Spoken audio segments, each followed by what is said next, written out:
It is an absolutely beautiful day.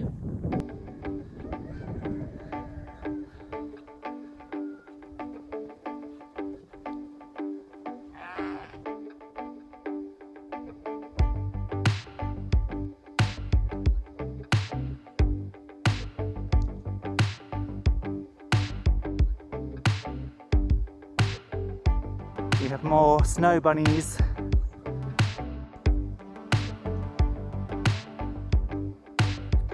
The one great thing about all of this snow is these girls have not tried to bust out of their pen at all. I think they've said, sod that, we are staying right where we are.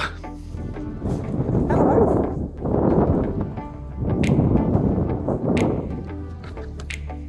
Decided to stay in your snowy scape.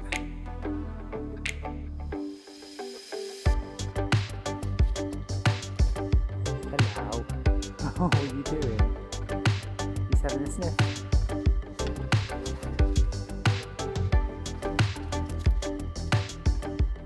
One thing I wanted to show you was the snowdrift from the wind.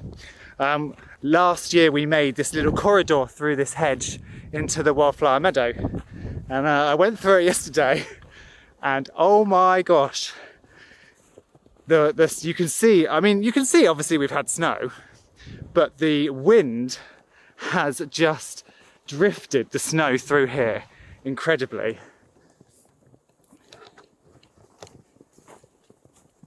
Look at it.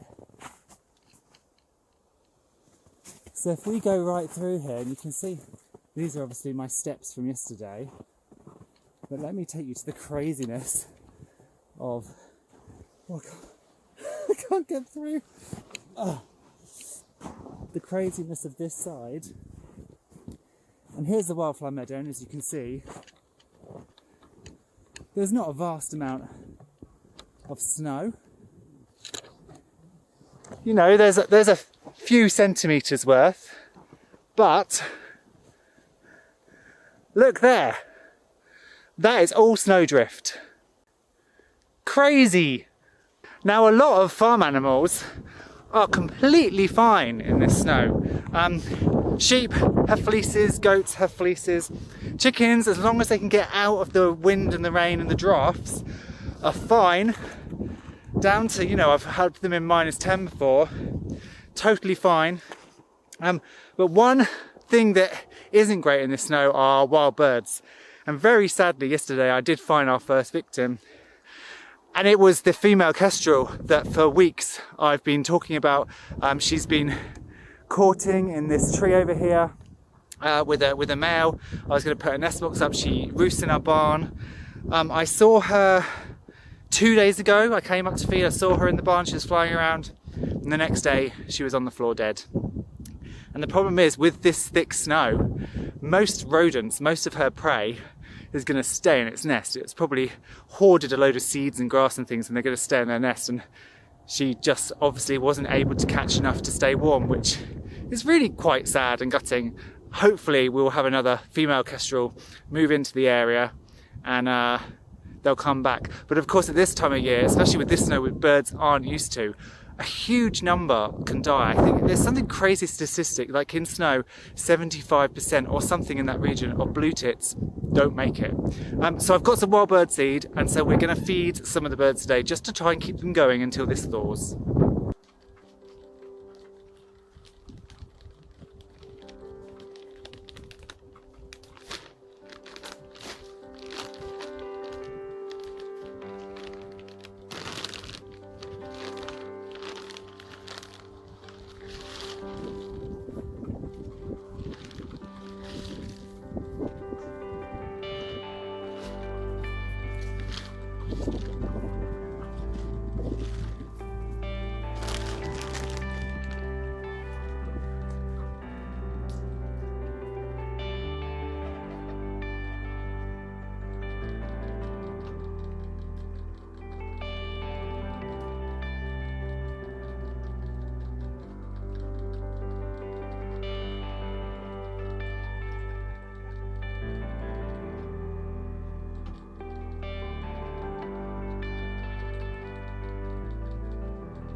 Well, I was hoping they would come down to feed, but above there were 3 male bullfinches. They are the most spectacular birds. I've seen a female bullfinch here before, and I think I saw a male bullfinch a couple of weeks ago, but this is the first definite idea of them. I'm hoping that now that food's there, if I film it every day, I might get them on camera because they are absolutely stunning. Now let's also go and check on my Ranunculus. They're a cold flower, which means they don't like to flower in hot temperatures, but they're not a snow flower. And so you do have to keep them covered.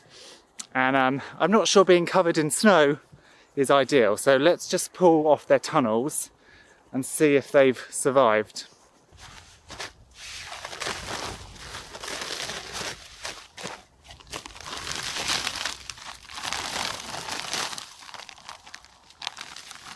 I think they've made it to some degree. These ones a little bit further in look okay. These ones right on the end, there's a little bit of sort of darker coloration to the leaves and some translucency. But of course, if the leaves die, that's not a problem. It's the corm you don't want to die. So I think they may just be all right, because I was thinking it would be sod's law that my first flower farm crop of the year would be ruined by the snow, but please don't let that be the case. One thing that's certainly true of the snow is, though it is absolutely beautiful, I've been so bored because I've been stuck at home. I've obviously been with Bo, and that's taken up some of our time worrying about her, but what do you do, or what do I do when we're worrying? I come to the farm and I get busy, and I haven't been able to do that because there's nothing I can do. The ground is solid, I can't dig. I could start pruning this hedge, which actually I might do, some of it, because the berries have mostly disappeared now, so I don't need to worry about that with the birds. So yes, I've just been at home with Bo. She's making great strides, so I'm happy about that. Of course, next week, it's February 14th, which is a very special day. Not because it's Valentine's Day, but because it really marks the starting point of sowing seeds here in the UK. Before then, the day length is kind of too short. And obviously you can start seeds under grow lights at any point. But the problem is, if you don't have huge amounts of space, you can start off your seedlings in January, February.